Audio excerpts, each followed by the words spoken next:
Hello, Gemini. So lovely to be with you. I've got your forecast for the month of September. Before I get into it, though, I have a big announcement. So many of you have asked me when I was going to teach astrology because you'd like to be an astrologer or you'd just like to understand yourself and your family better. Well, I've got your answer. September 18th, I'm starting my astrology webinars.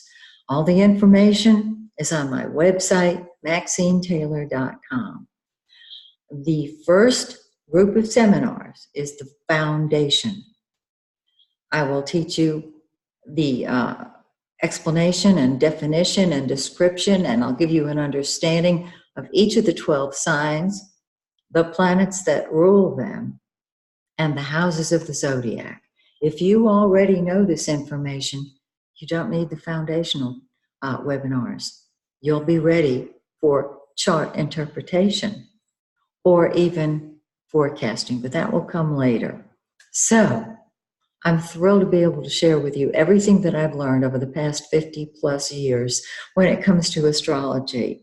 So if you go to my website, MaxineTaylor.com, do it soon because the class is going to start on the 18th of September, and I look forward to being with you. We'll have a ball. So now let's talk about what's going on in your forecast for September. This is, excuse me, I need my glasses to be able to be accurate. There we go. You can see that the energy is all focused right around here in the fourth house of home and family, and the fifth house of children and social activity and fun and games. So let's talk about this for a second. Venus, the pink planet, is the planet of love and beauty and happiness. It's in the fourth house of home and family. So are you renovating? Are you buying a new house? Or are you just welcoming a new addition to the family? Or do you simply enjoy being with your family?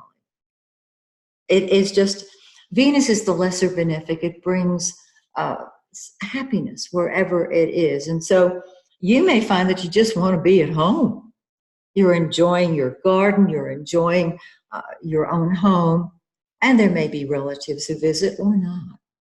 The next planet is blue. That's Mercury. Mercury is what we think about and talk about.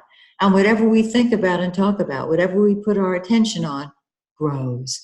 And so lots of attention and communication with family members or maybe with contractors about fixing up the house.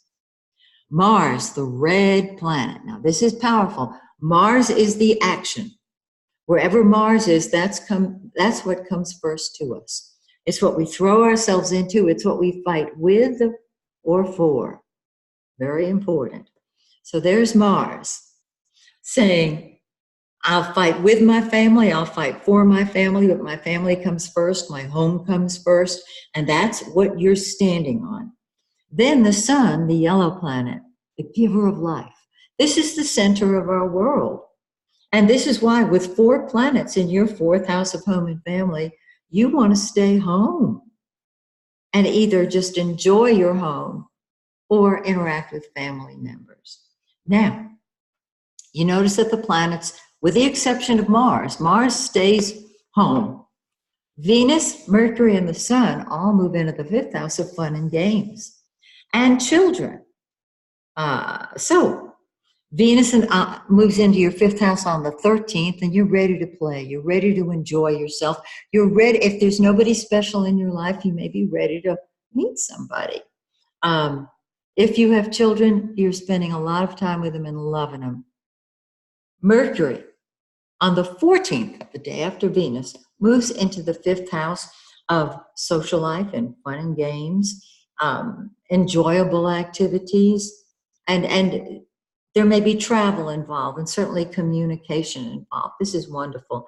And the sun, the center of our life, on the 23rd, moves into that fifth house, and you're saying it's time to party.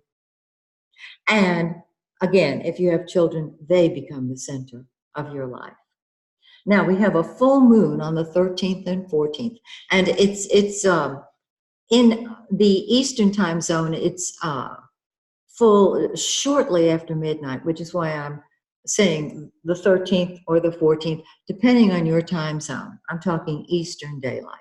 So the full moon is when things come to a head and your career comes to a head.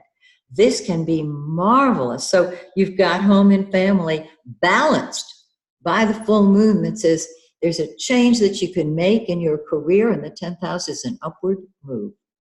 And then the moon wanes for 2 weeks. And after 2 weeks, we have a new moon on the 28th. Of course, it sits on the sun. And that is when the social life really picks up. That's when the relationship with children really picks up. And that's when you start enjoying yourself even more. Now, I want to share a very interesting configuration that we are all experiencing this month. The full moon is when everything pops. And you notice that we have a very interesting configuration here. It's like a table with 3 legs. The 4th leg is missing. And that's where the energy is going to flow from this configuration. This is called a T-cross. And so the full moon brings the career to a head. Neptune is there. And it triggers your wish, your dream, your hopes and wishes. And this can either dissolve something about your career that you really don't enjoy and want to get rid of, or create the dream come true. Jupiter, the greater benefic, is in the 7th house of partnership. And this helps you interact with other people beautifully. And all that I said about home and family is triggered right around that full moon. Actually, we're going to start feeling this configuration by the 2nd week of September, and for at least a week and a half afterwards, because then we start the new moon. So the energy from this T-cross is in the 1st house. And so what you're saying is, I'm doing my thing my way. And you will, and you should, and you'll find yourself really taking a stand for yourself. The empty arm is in your own sign, Gemini. And so this house may be filled in with Gemini planets. And what happens then is that the 4th leg is filled in, and all these 4 areas are evenly triggered. You, your home and family, your relationships, and your career. Very exciting, very positive. So I hope you're looking forward to September, and I hope to see you on my astrology webinars. Till next time, may the stars shine brightly on you and yours.